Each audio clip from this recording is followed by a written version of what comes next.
Hello and welcome to Meet the Mom podcast. I am Neha, brand head at Rabitat, and at Meet the Mom, we talk about everything parenting from your career as a mother, from nutrition to education to schooling from home, sleep deprivation. Speaking of sleep deprivation, I'll tell you a story about this woman. Her name is Smriti, and Smriti had was severely sleep deprived. 15 months postpartum, she had been waking up at least 5 to 6 times in the night to rock her baby boy to sleep. Well, she had tried every trick in the book. Everybody had been telling her how she could deal with the situation. She tried everything. She even tried tips she had read online. Nothing was helping her. Months of sleep deprivation started to cause Smriti severe migraine attacks as well as anxiety. She started to feel a deep sense of despair as this went on. Her mother-in-law, they tried to help her with the situation. They even pitched in with the baby as much as the baby would allow them to. But none of this worked, and she was quite miserable. On one of the many WhatsApp groups that Smriti had been a part of, she read about sleep training, which was something which was quite new to her. A mother like herself who'd been struggling with sleep, with getting her baby to sleep through the night, told her that she, after taking this program, was now sleeping 7 to 8 hour stretches, which seemed like a dream, really. But Smriti decided to give it a try. And her goal was simple. She just wanted 4 hours of uninterrupted sleep. Well, she enrolled herself in, and just 10 days later, she was happy to report that her baby was sleeping 11 to 11.5 hours in the night, which was a dream. And Smriti said that it was the best thing she ever did for herself and her baby. They were both happier, they were more energetic in the day, and the migraine attacks and the anxiety completely disappeared. So, the lady who made this possible for Smriti and many, many mothers like herself is here with us today. The baby whisperer, the lullaby lady, Ajita Gopal Seethepalli.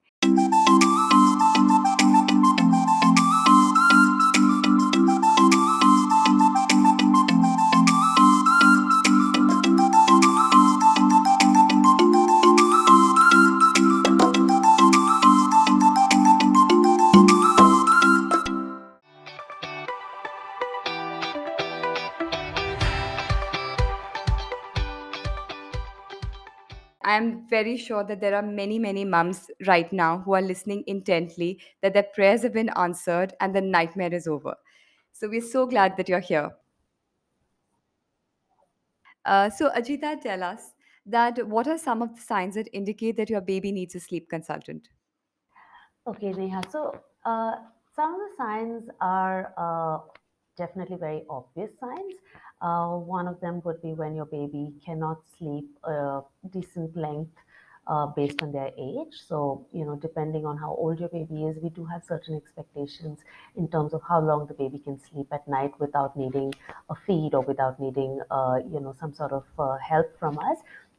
So, for example, if your baby was an infant, a couple of months old, we might expect frequent wake ups and frequent feeds at that age.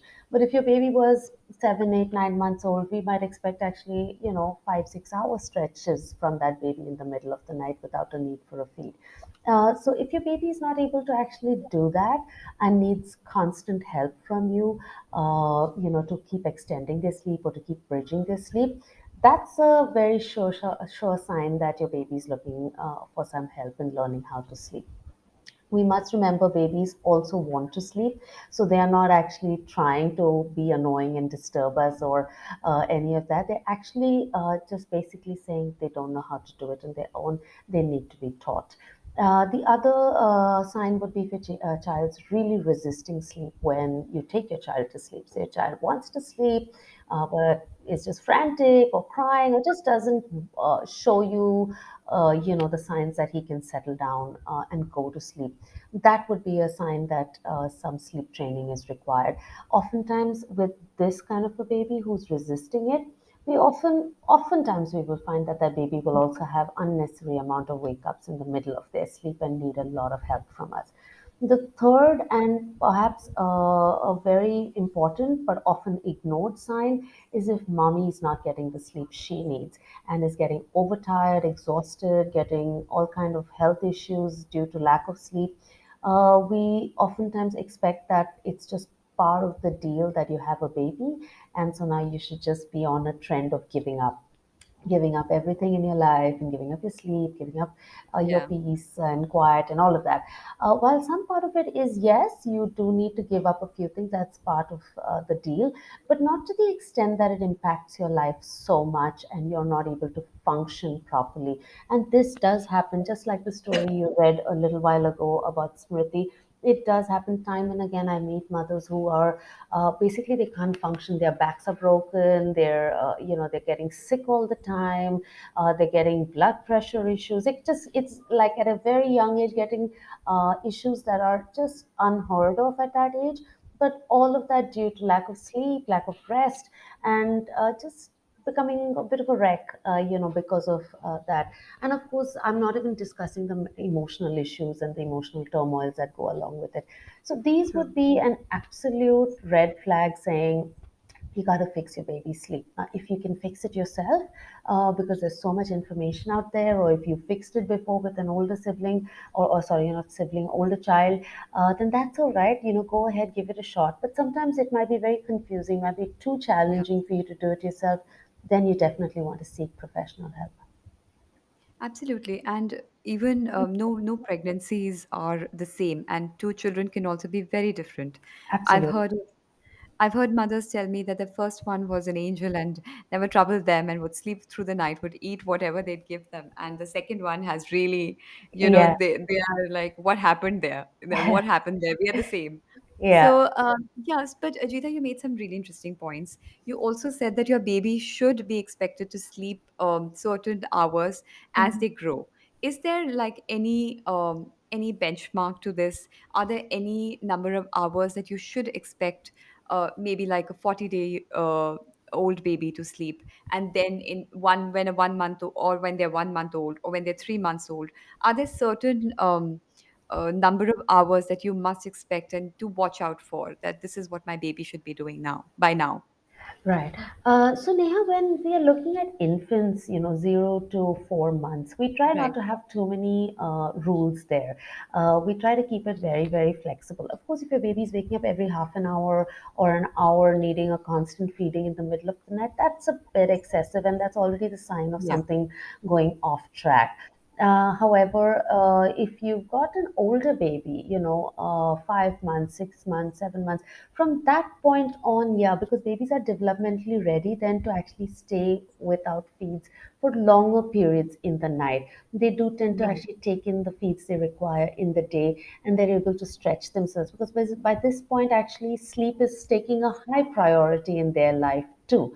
So they start to prioritize sleep at night, and they try to prioritize food in the day. So they only wake up just when they really, really need it in the middle of the night. So I would say between 0 to 4, just let's just think of it as being reasonable, not looking at every half an hour, hourly or so intervals of feeds, but coming from 5 months on, there's definitely a lot of numbers we look at from that age on in terms of intervals for feeds in the middle of the night.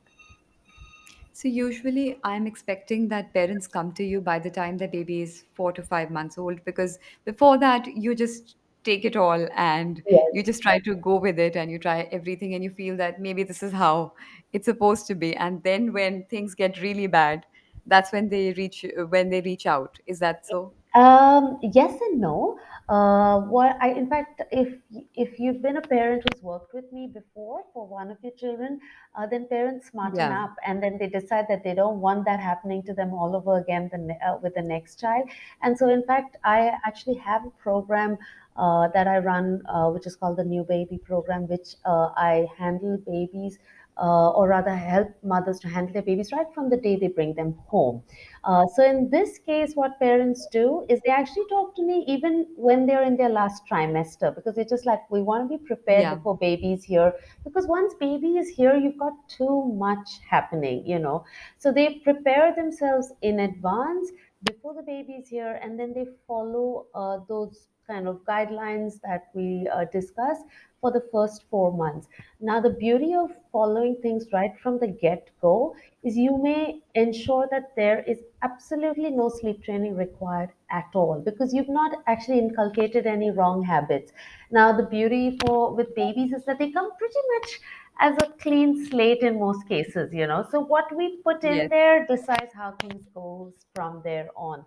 So if you've got it on the right footing from the day babies come home, you probably have it much easier going ahead after that. You definitely make it sound very simple, and it's quite encouraging. But tell me, Ajita, like you said, that there are certain things that you can do from the beginning. And what are some of these practices that parents can adopt early so Hmm. that their children become sound sleepers?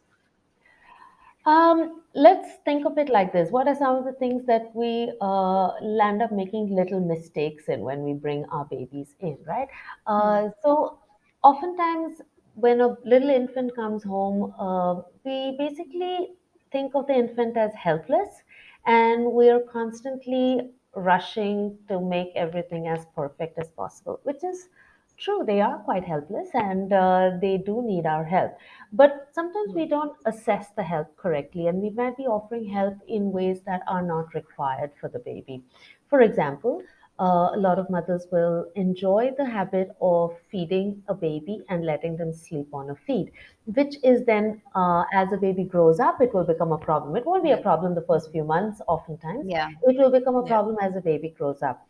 A That's lot of true. parents enjoy, because of course I enjoy it too. If I've got a little infant in my hands, I'd love to cuddle up and walk around, and the baby weighs nothing and baby falls asleep in your arms. It's beautiful and it's Yeah. great, and go for it. But go for it knowing that if you do this as a practice again and again and again, every time you think your baby needs to sleep, you are inculcating a habit. There's nothing wrong with doing these things occasionally, once in a while. It's perfectly fine. Enjoy your baby. But if you decide to make it a practice, you are setting a habit up. As your baby grows up, it may not be as easy to carry a 8 kilo baby as it was to carry a 3 kilo baby. And it may not be easy to walk around for 15 minutes versus 2 minutes when your baby was an infant. So that's where the problem starts. So, right from the get go, try to limit or eliminate all sleep crutches.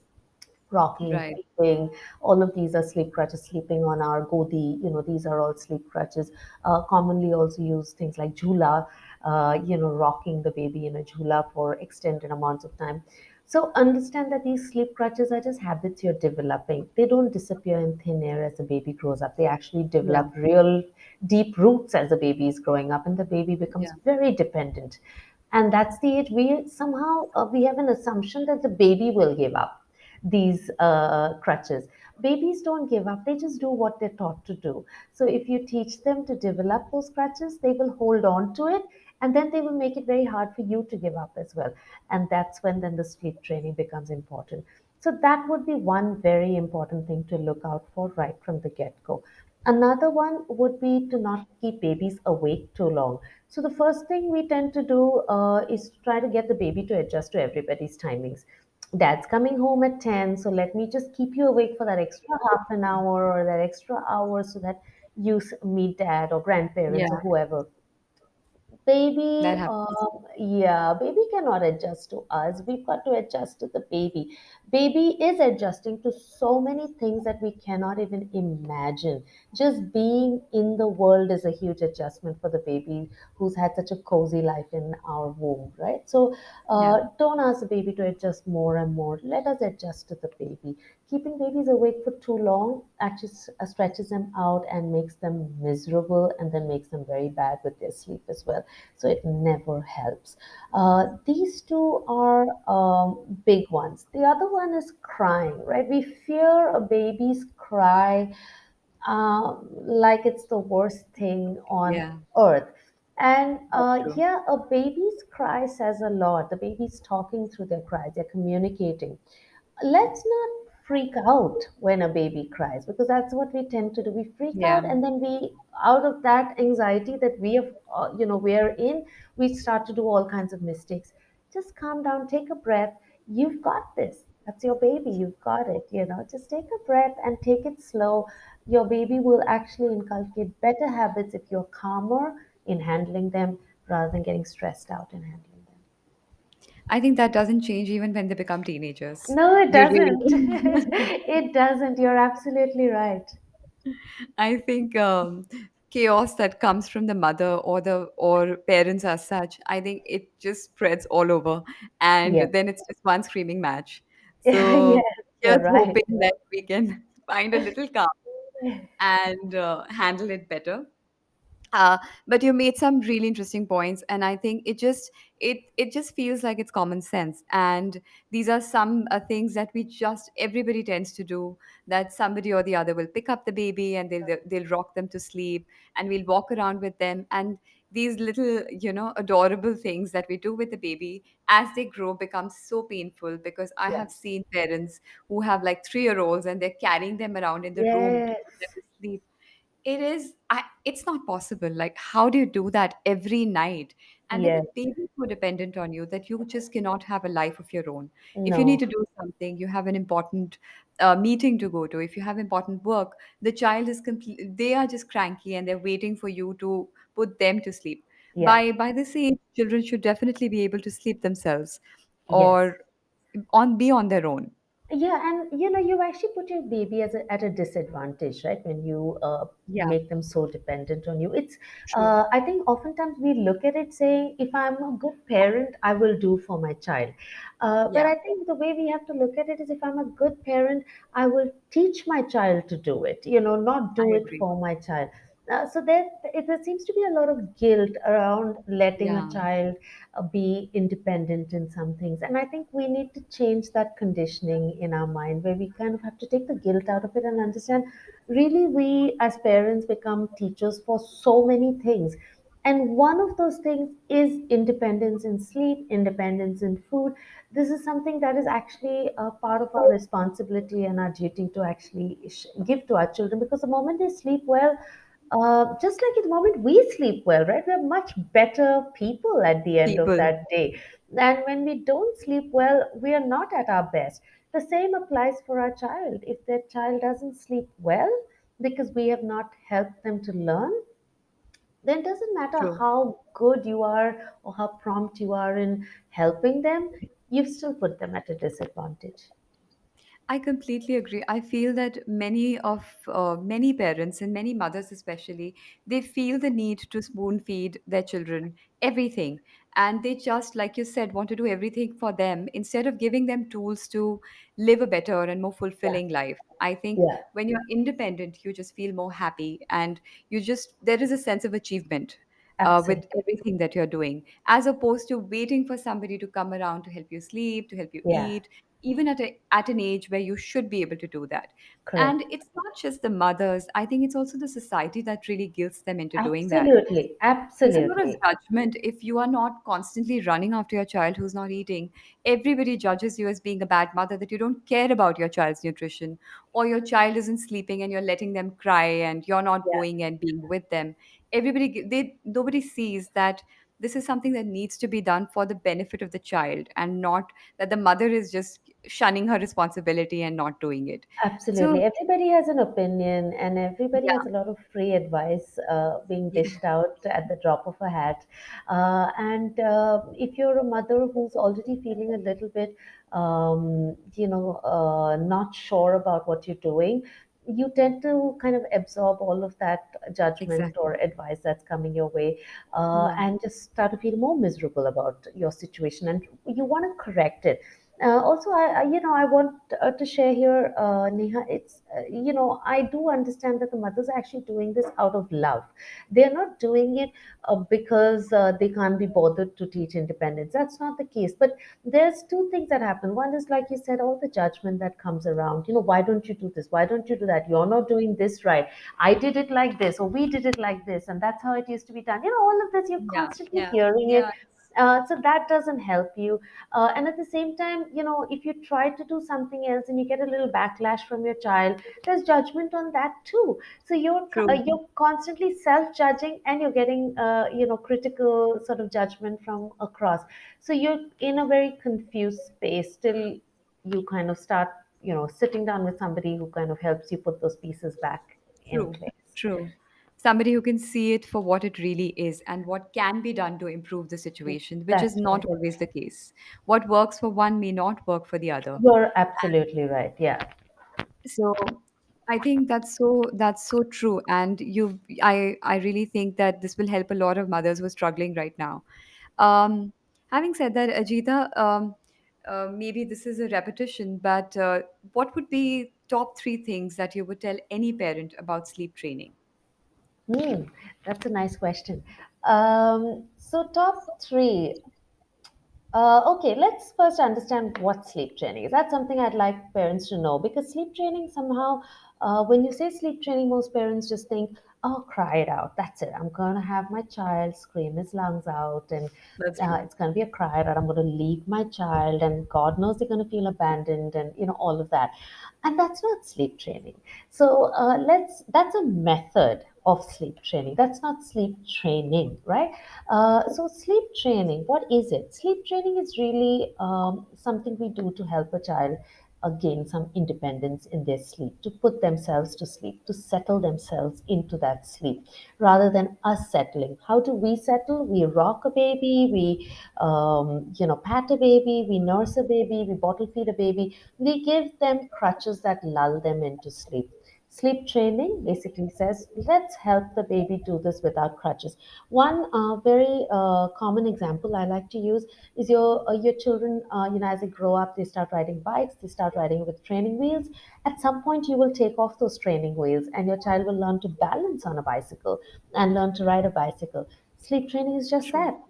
You're taking off the training wheels, and your child's learning to ride the bicycle. And at that point, when your child learns to ride that bicycle, your child might fall. Your child might not do it very well, might have a few mistakes, might lose some confidence. They need you to kind of motivate them, encourage them, and be on their side and say, look, you've got it, try it again. And not say, oh, you fell down, that's True. it, we're not going to do this again. You're crying about it, that's it, we're not going to do this again. That's sleep training. We're just here to teach the child to balance that sleep need for themselves. Take that ride by yourself. That's what it is. What's the other thing parents should know? That it's beautiful, because you have a child who's going to sleep, and that means you're going to have some of your time back. You're going to have a child who wakes up really, really happy because your baby's Yeah. well rested. You're going to be well rested, so you're going to wake up happy, and guess what? You've got a good day ahead of you, because you're all in a better place.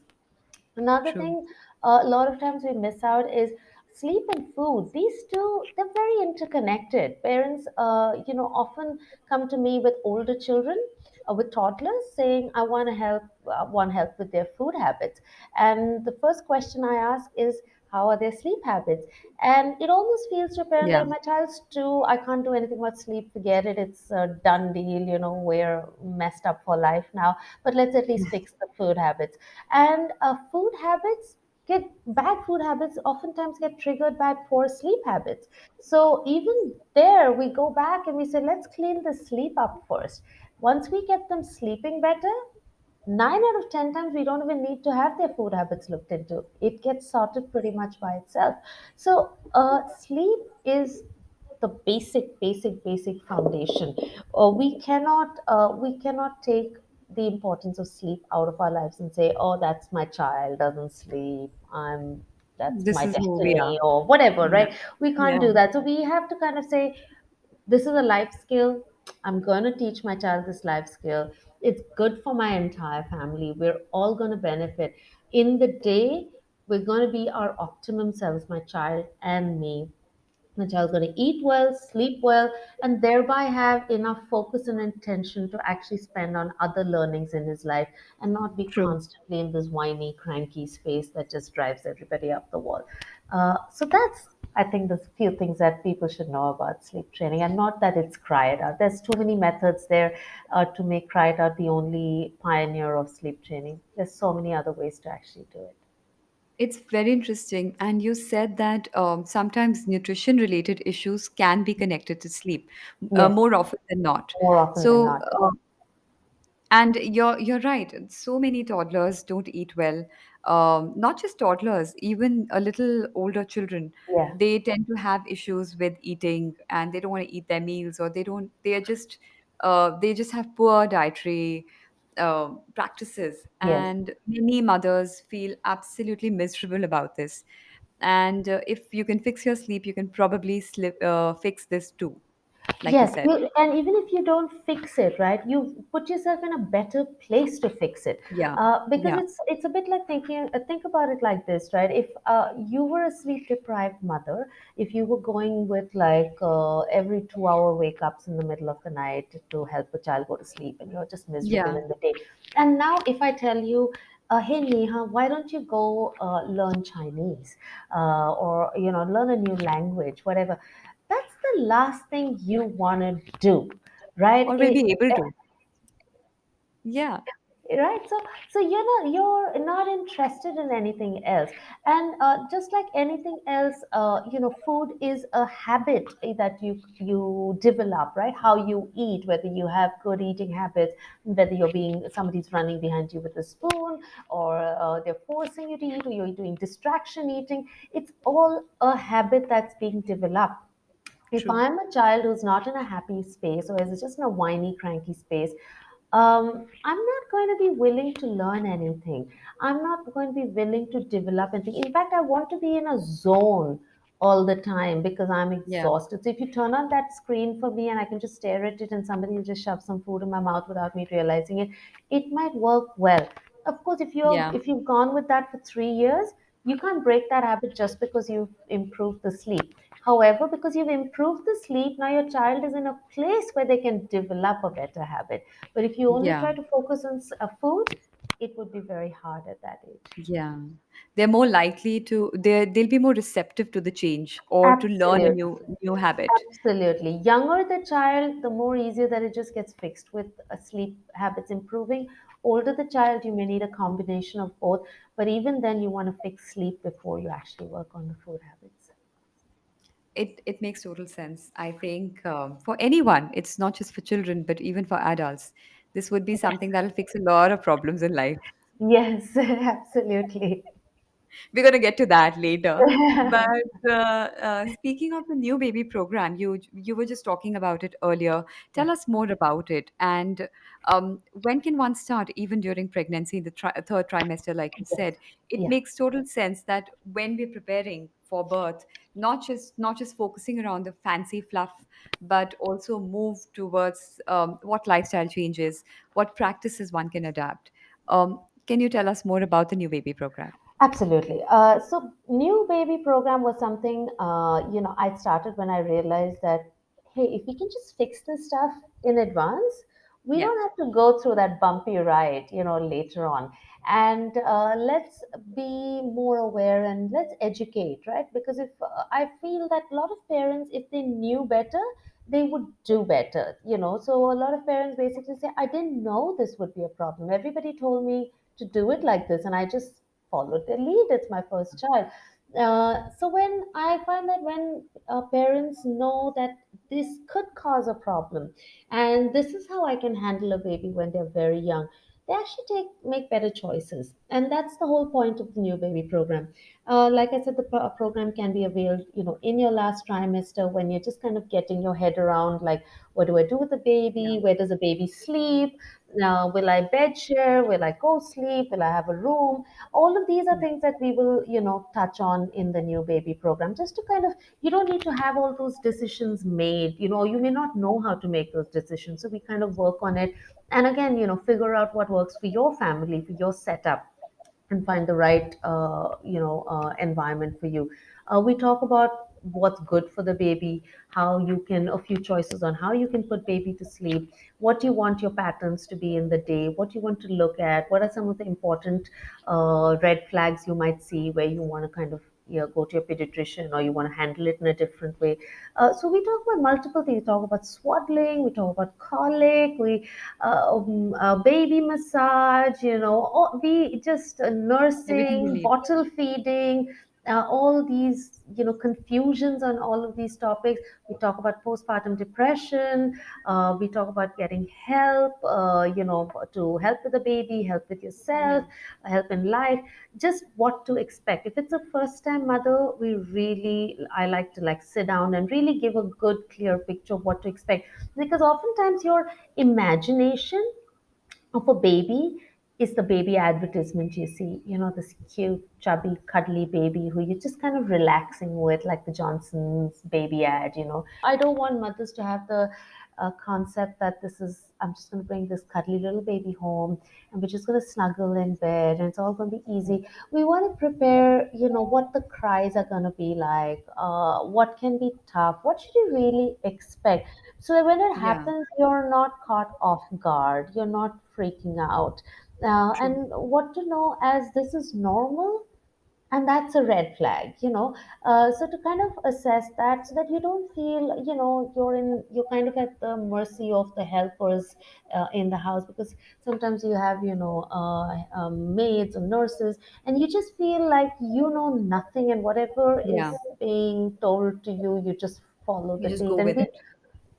Correct. And I want, mothers to feel empowered that they've kind of got it. And so, of course, Yeah. last trimester is a great place to do, but a lot of mothers will do it in the first few weeks, in the first month. The first couple of months is still okay, but after the second month, it starts to lose its importance, because now you've already got a lot of things happening there. And if mothers come to me in the third or fourth month, I just tell them, I see how bad the situation. If it's miserable, we'll sit down and fix a few things. But if it's kind of doable, if you can wait it out, then just work on sleep training.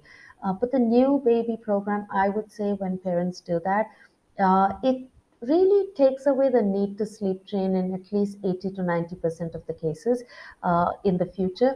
And even in those situations where later on, you might have a baby who has multiple problems like colic and reflux Yeah. and GERD and stuff.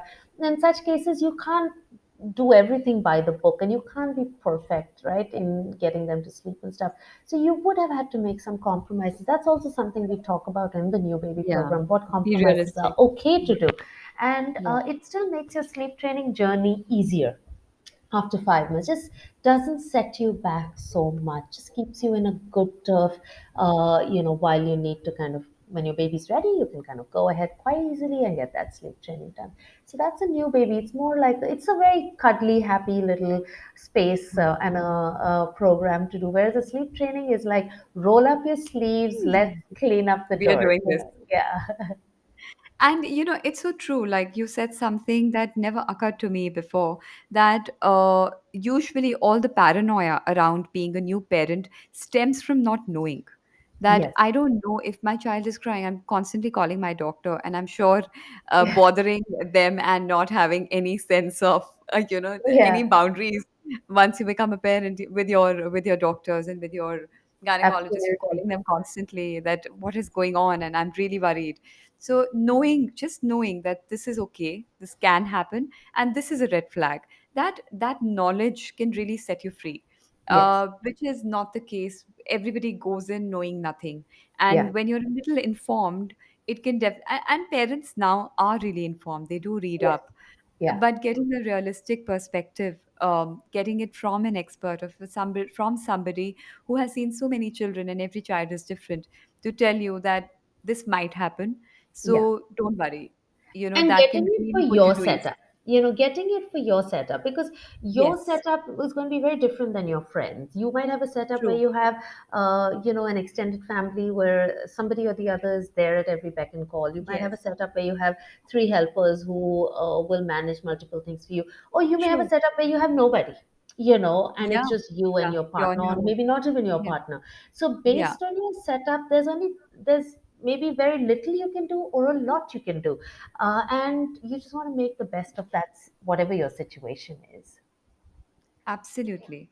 Ajita, you spoke about postpartum depression, that you tell these new mothers or expectant mothers that this is something that you can expect. Yeah, Um, does this in any way, does the postpartum depression, which is often not even spoken about, or many mothers don't even get to know that they're going through this, yeah, affect their child's sleep cycle? Is her mental health or what she's going through affecting the baby? Because lot of times people say that the mother's moods when she's especially feeding the baby, all of that really affects the child, and there is almost this toxic positivity that is expected out of the mother who may not be feeling her best. So does yeah. that happen, and what can she do? Okay, this is a fantastic question, and I'm so happy you raised this question today. Uh, so, Neha, let me answer this question in a different way. Okay, let me answer this with a little bit. There's a little bit of research done in this space. I think there's a lot more we need to learn about postpartum Yeah, depression, but we know only maybe the tip of the iceberg right now. true. But even what we know, we are not applying it enough into our lives. So it's that situation where there's enough knowledge that we can apply, and most of us are not applying that Yeah, in our mothers' lives. So now we know that when we have a baby at home and the baby is extremely cranky, sleep deprived, waking up multiple times for whatever reason, that in turn causes a mother to wake up multiple times to help the baby. And a cranky, constantly crying baby is, we have data, statistics that show us that gets mothers a higher chance of going into postpartum depression or anxiety. So more mothers actually get more anxious when they have, when the mother has poor sleep, most likely because of the baby. Because if a baby is unwell, very bad colic, reflux, any of these, that causes a lot of stress to the mother tends to get more anxious. The chances of postpartum depression or anxiety are much higher in this relationship. All right. Now, when a mother has postpartum depression or anxiety, whether we acknowledge it or not, whether mother acknowledges or not, it does come out in our behavior, in our conduct, in the way we handle the baby. And it was a lovely term you used there, toxic positivity. And that kind of positivity is fairly useless. We also true. know it. We all know enough people who actually do that, right? Where you're just pretending to be positive because you're kind of trying to fake it till you are there. Make it. Yeah, and uh, that's not enough for a baby, because babies are intuitively much better tuned in than probably we are. They Yeah, don't have too many things working for them. They don't have speech, they don't have movement, but they've got very strong instincts at this point. And they've got a very strong sense of their mommy's energy. If mommy's not going to be in a good place, they can sense that energy, and they're not going to feel too good about themselves, because at the end of the day, baby knows his survival or his happiness in his life, everything is dependent on this one person. He's very energetically, very strongly connected to his mother. So with newborn babies especially, when mommies are not in a good place, it does have an impact. But mommy not being in a good place because baby is not resting well, thereby mommy's postpartum makes her not behave in that optimum way. Because what we often find, mothers don't smile as much. They may not talk as much to the baby. They may also not want to kind of hold or cuddle or touch the baby. They just kind of just do their jobs. I got to feed you, okay, yeah. I feed you. I have to bathe you, I bathe you. I'm not connecting with you, I'm not bonding with you. And Bonding. that connection and bonding makes a hell of a lot of difference to the child. So these two are unfortunately very linked. uh, Yeah. One plays off on the other, and it's a cycle. So postpartum depression can cause issues for the baby in terms of connection. If the baby's not feeling connected, the baby will be more cranky. More cranky means mother's postpartum gets worse. first gets worse, baby gets more cranky. It just goes in circles. Vicious And cycle. Yeah. yeah, and while we can fix the sleep of the baby as the baby grows up, I also find sleep training a baby where mommy is not feeling her best self is much harder than fixing sleep for a baby where mommy is feeling her best self. So babies are who are already not feeling good in their connection with mommy because mommy's in a bad space at that point will get a little bit more stressed out or nervous when we change even their sleep. So we have to go with very, very soft gloves there. But then mommy doesn't have the patience then to actually deal with it because she's already stretched out thin. Yeah. So it's a very delicate game. I always urge mothers that take care of yourselves first. You are the root of the plant. You've got to True. take care of yourself. Only then, your babies are going to be good. But it's a very common line that I hear that no, I think if my baby can fix the crankiness and can fix the sleep and we can fix all that, I will be fine. I'll be okay. And so it's like a chicken and egg, right? You're waiting Mhm. for something to get fixed. And, some of them will work on their PPD, some will not work on it and just live in it. There's also a lot of shame associated with PPD. Nobody wants to accept it. You accept it, and there's a 10 people. Like, again, the judgment calling comes in, right? Or you have it all. Why would you not be happy? Be grateful. And it's a tough space. But I definitely urge mothers because PPD, the faster you accept it and you start to work on it, it's one of those things you can push away and forget about. You can move on. There are so many strategies that helps you move on with your life. There is no need to sit in it and feel miserable. I It's like one of those things I've been shouting out from the rooftop saying, take care of yourselves, take care of yourselves. Your babies will really, really benefit when you take care of yourself. Someday I'm sure I'll reach there where mommies are agreeing with me. But right now, I mean, it's still better than when I started it. Yes. When I started Yes. telling mommies, it was like it was such a shame. There's still shame, but nobody wanted to get any help. Now I have more and more mothers basically saying, "Yeah, I know, I want to fix it." So we're getting there, but it's going very slow. So Very. it's a very slow pace. I think if more people out there knew that maybe the baby is also feeding off the mother's energy, they Yeah. would keep the focus still there Yeah. as they do during the pregnancy. And maybe we should spread this word so that at least the world lets her have her rest Yes. and get her Yes. happiness back. Yes, there are so many stories, which I don't want to discuss in detail right now. We will Yeah, definitely run out of time. But there's so many stories where there's so much family judgment if a mother is going yeah, through postpartum. Instead of having empathy, there's judgment and critique for it, like as if true. that was a chosen path.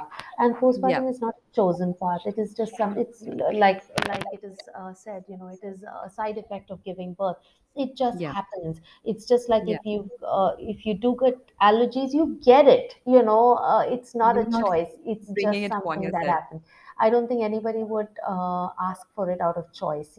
So I think even if you're a family that has somebody who is going through postpartum, don't try to judge the situation. Don't try to even use quick fixes for the situation. Use empathy, give support, take some weight off the mommy. That would be a better job than saying, why don't you just go for a walk, and why don't you just cheer up? Why don't you put a smile on your face? It's not that she doesn't want to, she just can't get herself to Yeah, do it. yeah, yeah. It happens all the time that there are so many children born every day. You're not the only Yeah. one. So I Yeah, think snap out mothers of are it. tired. That's one Yeah. of the common things I have heard mothers tell me that their spouses have said, just snap out of it. It's not a snap out of it situation. And it's not the fault of the spouse because you see, they're also not informed. They also Yes. feel they're trying their best. And Yeah. what else do you want out of me? Yeah. So Yeah. it's like all a part of that ignorance that's feeding in, right? Yeah. Uh, Yeah. just understanding, I think, puts everybody in a much better place. True, true. I think the lack of empathy tends to definitely play on relationships also once the baby comes around, and it can Yeah. strain, which should ideally be a very happy family bonding time. It can Yes. definitely strain relationships, Yes. and it can take longer to fix. So why not fix it in time? Absolutely. So, Ajita, we've spoken a lot about baby sleep, but tell me if there are so many parents who keep struggling with sleep even as the kids get older, and children tend to keep sleeping in their parents' rooms, Mm. and then you're always tiptoeing around them, and you can't really do your thing. And Yeah. if you want to watch something, you want to just live your life. You don't want to put everything off at 8 o'clock in the night when the baby Yeah. goes to sleep.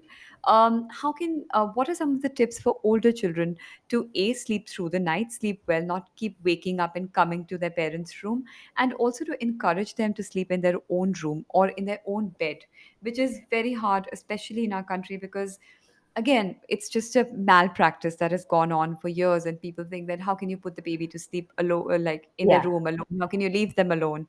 Yeah. Um, how does that work? And what is a good age also to start doing that? Too Um, many questions in one. these are very personal choices, right? Some families, they buy giant beds and they're all sleeping together forever until the child asks for their own room. And Yeah. some families, they kind of want to do that, in year one or year two. Um, I often will say, once we've kind of crossed the 6 to 8 month window, if you're ready to have a room for your baby, you can start, thinking about it. So long as you've kind of got a safe space for your baby to sleep in, a room is good. I'm not a big fan of parents who put a baby on a floor mattress in their own room, and I think that's just not safe. Doesn't matter how many cameras you have. If your baby knows to move, it's not a safe space if you don't have boundaries. But so long as your baby's in a safe environment with sleep, where sleep is concerned, in their own room from the age that they are able to sleep through the night might be a good time, and anytime after 6 months generally is a safe space to do that, because until then they do tend to feed more often. They do need to kind of have more of our eyes on them, because they don't know to roll as yet, or they may get stuck in some positions. By 6 to 8 months, most babies are kind of okay with all of that, and they're kind of bit Yeah. self-reliant, so we can get them out. Other thing, a lot of parents will think about, oh, after the first birthday, I would like them to move into their own bed or into their own room. And that's fine too. Those are ages that are pretty easy to get this stuff done. But the Yeah. moment you start thinking about it, about that, oh, when my child is 2, 3, 4, 5, what you've done is you've actually told the child in through your actions that my bed is your bed, my room is your room. And so now when you ask them to go to another room, you're actually uprooting them. They're not very happy about that change, because as far as they're concerned, this is theirs. Yeah. That's what they were led to believe, that this is theirs. So you suddenly claiming it as yours is not going to work very well for them. So my suggestion generally is get it done, in year one, or by the time the child is a year and a bit older than that. Don't wait longer. If you have an intention that, oh, by 18 to 20 months or 2 years, I'm going to put my child in, go a little bit sooner. You're going to put them there anyways, right? Just go a little bit sooner. If your intention was, I'm going to do it when I have my next child, and you better do it on the first day you find out you're pregnant. Don't do it till you're, halfway through your Yeah. pregnancy. Do it Yeah. sooner. But with older the child, the harder the move can be at times. But it's a lot of talking. It's a lot of conversation. It's a lot of creating joy in the move that is required. You cannot just say, this is mommy's bed, you're a big boy, now come on, go to your bed, or you're a big girl, you can't sleep. That just makes them feel miserable about the fact that they were in your bed. At the same time, they don't know how to go. They don't feel like the other room is theirs. So you need to kind of very slowly, you need to tread that slowly, and gradually teach them, how to use that other space as their own. Let them play in that space for a few days. Let them use that space for many other activities, and then gradually set it up as a room along with them. Get them involved in actually creating that space, and then starting to own it. So a lot of conversation. But by the time your child is 1 year old, you should actually expect sleeping through the night by then, if not earlier. So if your child is already a year and a half and not sleeping the whole night, you have a problem that you need to fix in terms of sleep, Yeah. irrespective of where they're sleeping. That problem needs to be fixed, ASAP. So sleeping through the night, babies do it. In fact, very early. The better they are taught to sleep, the earlier they're taught to sleep. A lot of babies will in fact sleep through the night by the time, anytime between 6 to 9 months itself. And when I say through the night, I don't mean till the next feed. I mean they don't need the feed, through the duration of their sleep. I think very rightly so. Like to make this transition from your bed or your bedroom to their own, they definitely need to have a good sleeping pattern. They Yeah. need to be sleeping through the night. If they have a problem with their sleep, there is no way they're going to go into their room, and No, you're also going to be anxious they're that not going to go in because if they have a problem with their sleep, they need you to fix it. So they also don't see the sense of the keep coming back. separation, right? Because Yes. they constantly need you. So you need to Yeah. get them into good sleep habits first. Yeah, they keep coming back to their parents' rooms in the night, Yeah. which happens so much. I think again the answer lies in just fixing or teaching them how to sleep on their own and be independent sleepers, Yes. um, which can be pretty hard. Um, It's not actually, it's but not as hard as we imagine it to be. I'm not saying it's easy. It can be tough if your situation is tough, or the kind of crutches or the age of the child is such that it's going to be tough. But it's not much tougher than just living with it. So there's you have two choices. Either you fix it and you have a different roadmap, and your fixing may take a few days, a few weeks, or depending on the age of the child, maybe a month or so. But the point is, that's one bucket where you're going to have trouble for a month, or you're going to have trouble for years on end after that. So when you weigh the two, I think that short term trouble for such a great gain, where you've got yeah, like independence developed, you've got confidence in the child, because that's something absolutely. we forget.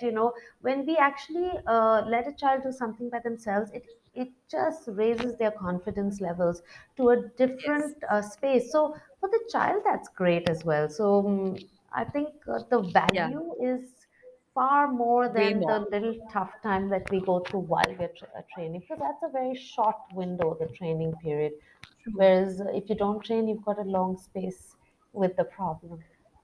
But I definitely see that the challenge for a mother who's trying to sleep train an older child, say like a 5 year old or a 3 year Mm. old, or even after the age of two, can be very different from that of a baby's. Yes. Because here they know the world, there's too much happening around them. It's just a fear of missing out, Yeah. which makes them not to fight sleep and Yeah. not want to sleep because they want to be a part of all the activity and what you're doing in the night. And oh, you're so lucky you get to stay up till late, and Right. why do I have to sleep? And they start comparing themselves to you as they get older and they get more aware of their surroundings. How do you deal with that? Like, how do you get a child who doesn't want to go to bed Yeah. go to bed? So interestingly, I would say actually 3 to 5 is not that tough an age to actually get it done, because you actually have the benefit of communication with that. With Yeah, this age group, and they're good communicators too. Unlike when they're 1 or 2, where they can't really verbalize enough or put full sentences back at you, here they can, and they'll question why, and they'll try to reason with you, and they'll try to question you on your reasoning. But it's a good conversation. But the good thing here also is they are actually a little bit more mature than the 1 or 2 year old child, where yeah, you can actually explain things in a way that actually creates structure for them, and again makes them feel good about what they're doing. The whole thing is children need to feel good about what they're doing. If they feel they're just obeying you, or mm, they're doing it out of fear, this will be short lived. But if they feel like, I feel good about this, doing this makes me feel pretty cool, or makes me feel like I've achieved something, that your child's going to do it. And it's easier to instill those feelings in a child who's between 3 and 5, because yeah, the beauty of that age is, at the end of the day, at that age, the most important thing for them is to impress you. The most important thing for them is to impress you. Wait till they're teenagers. They can't care less if they are impressing you or not, right? And it's almost like they don't want to impress you when they're teenagers. But at this age, And you don't impress them. yeah, that's true. That's exactly what it is. But at this age, between 3 and 5, they want to see that you look at them and you think that that's the coolest kid on the block. So if you can instill that, you've got it. Versus between age one, right, between 12 to 24 months, this I would say is the hardest one to actually work with, Yeah. because they're not like little infants, they're not babies, they're not listening to everything. They've got Yeah. mobility, they've got Yeah. some ika duka speech going on in between. So you've got not this, It's not like, that, and yeah, you've it's got like like two people speaking a different language trying to communicate. correct, and they've got a mood of their own. They've Yeah. got their little temper, and they've got their little Yeah. thing all budding up there. So this one's True. actually the hardest age, but I'd say from 3 to 5, it's not that hard. But the way you need to think about it as a parent is not that I want my child's going to have to do that because I say so, but it's going to be slightly different. Your conversation has to be different. It should be about making them feel good about what they're doing, to let them know that that's making you very happy, that they're impressing you by doing that. They will change very quickly when they get to feel that way. I think that's so beautiful, and that's such a nice secret that you've shared with us. Because definitely, if you think about it, at that age, for them, what's most important is what their parents think of them. Because you Yes, are their hero at that yes, age. At least they absolutely. like you by then. Till Yeah, then. till then, yeah, yeah, absolutely. I also found something you said very interesting. You said that if your baby, going back to sleep training and how to get them to sleep on their own and in their own rooms, you said that if you can find a safe space for your baby to sleep after the age of 6 months, Mm. you can put them in a separate room. If you can just talk us through some safe practices that you can adopt, and also like sleeping bags and not having any loose covers, what are some of the things that can help you with sleep training your child? um, what would you say to that, like just to be sure that your baby's safe and there is no risk? Okay, so the way we have to think of babies is it doesn't matter how many times you tell a baby not to do something, or even if they understand it, they're going to do it because that's what babies do. They don't. They're not here to listen to you say no. They're just not. They're just little babies, right? They are meant to challenge you, and that's how they learn. Which is why when you give 7-month-old something in their hand, they'll tend to throw it, and they'll see it fall, and they see you pick it up, and then they throw it again, and it's a game, and it doesn't matter how many times you say don't throw, they'll still do it. Yeah. And you can shout at them and they might cry, but they'll still do it the next day, because that's where their immature understanding is. They're still growing up. So with babies and sleep, the reason we say safe sleep is safe sleeping practices is because you cannot put a baby on an adult bed and Hmm. expect that knowingly or unknowingly the baby will not do something wrong. We only get concerned about, oh, will the baby roll off the bed? But there's a Yeah. lot of other things that the baby might do instead of rolling off. Even if you have a sleep trained baby who sleeps on their own independently, if you've given too much freedom in that space where the bed is open, they can roll off. If it's a floor mattress, they can just crawl away. There are cases, and this is just international cases that I'm talking about, where babies try to climb up on things in the middle of the night when you're fast asleep, when you thought baby is fast asleep, because a baby who's 8, 9 months old is very curious, they're very adventurous. And if they've woken up and they saw something shining at one end of the room and you've left the space open, they'll try to get to it. There are plenty of accidents that don't make this a fun space to even Yeah. toy with, So you don't keep open spaces for a baby. Baby cannot honor that rule that don't get out of bed. They cannot do that. In fact, they can only do that post, 3 or 4 years of age, where you say, don't get out, and they'll stay. One of the safest ways to put a baby to sleep in a separate room will be a crib, always. In the crib, depending on the age of the baby, you may not put bumpers. If the baby is very young, you could put bumpers if they're kind of rolling a lot and banging their head here or there. But the moment they learn to stand, you should start checking in on whether those bumpers are required, because they will often use that as a stepping stool to get gain some height and then put one leg over the side rails.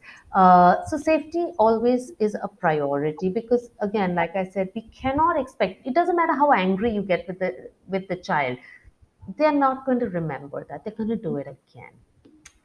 So that's one safety. With younger babies, of course, no big pillows, no heavy blankets. These are just standard rules. Anything that the baby cannot move away or can get kind of stuck in, under a heavy Under. pillow or Yeah. smush their face under it, we don't allow any of that.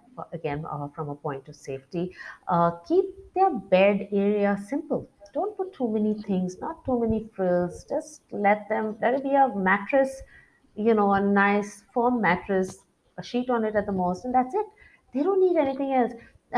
Blankets, no, forget it. Put more clothes on them if it's cold.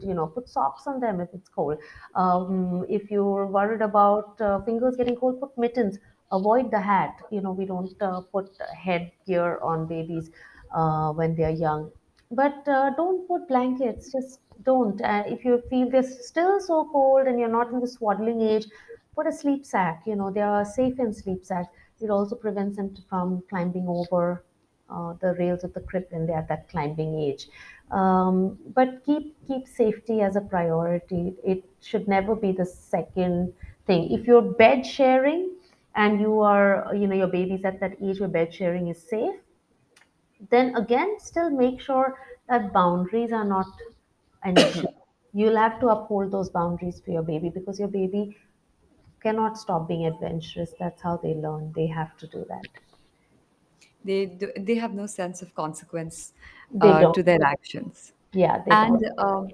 you spoke about sleeping bags or sleep sacks. Do they in any way help your baby sleep longer?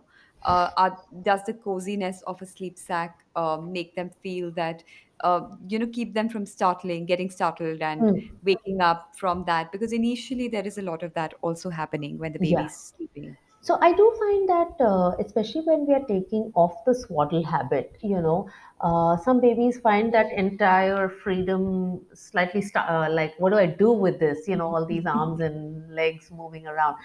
So a sleep sack does help a lot of babies just feel that little bit of coziness.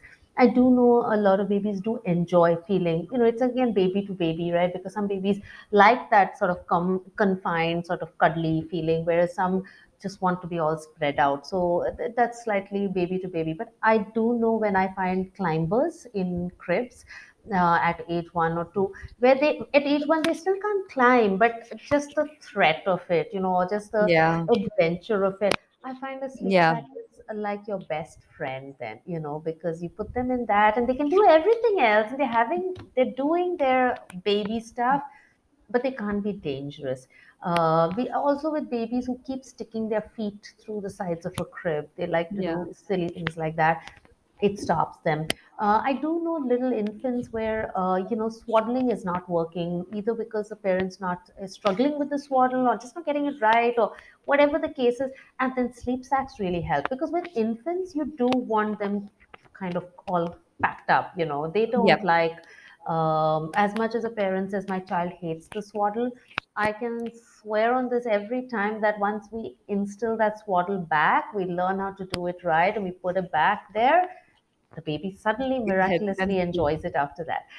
True. So swaddlings versus sleep sack, these two can be played around in the early months, and later on, of course, you want to take off the swaddle after the child's starting to roll off. It's not safe anymore, and then you can transition to the sleep sack for as long as it's working for you, or as long as everybody is happy in it. But sleep sacks is also in colder temperatures, or if you've got fans and AC, this constant worry, is my child cold? Yeah, Constantly the feeling the child. I hands know are mothers who cold. are putting blankets on the child like 25 times in the night.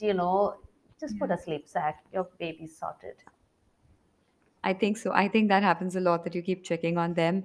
Guilty. I'm also guilty of that. My daughter's like 12, but I'm still doing it like 500 times in the night, just checking if they have if she has a blanket on. So I think old habits die hard. We know Yeah, that. That is established. So absolutely. Ajita, it has been such a wonderful session, and I think I have myself learned so much from you, and I'm sure mothers who are in this right now, who are going through, postpartum or who have new babies, they'll definitely take away from this conversation, and I'm sure this is going to be very helpful for them. Thank you so much for taking the time. I know how hard it was for you to take an hour out and do this with us, but I've thoroughly enjoyed this chat. Thank you again. Neha, thank you so much. It was long overdue, our chat, and I'm glad we did it today. It's been super fun. I do hope that parents have something that they can take away from our conversation, and it doesn't sound like a repetition of something they've heard a million times before. But I think we talked about some really fun topics today, and you had some great questions. So I think. Parents are going to enjoy listening into this and hopefully learn something in this Absolutely. conversation. I really look forward to doing this again with you sometime soon. Maybe we'll talk about nutrition. Sounds I'm like I fun. am I'm quite excited after this chat that we'll get to some interesting points Yes. and maybe talk about how to get adults to sleep well too. That too, that too. Absolutely. We have plenty of adults who are not doing a good job. After the baby sleep trained, it's then mommy says, I've forgotten how Let's to turn, sleep. yeah, Yeah. let's help them out. Yes, So, next time around. absolutely. On that note, thank you so much, Ajita. Thank you for joining us for Meet the Mom podcast. This was Thanks, super Neha. fun. Thank you. Have a great day.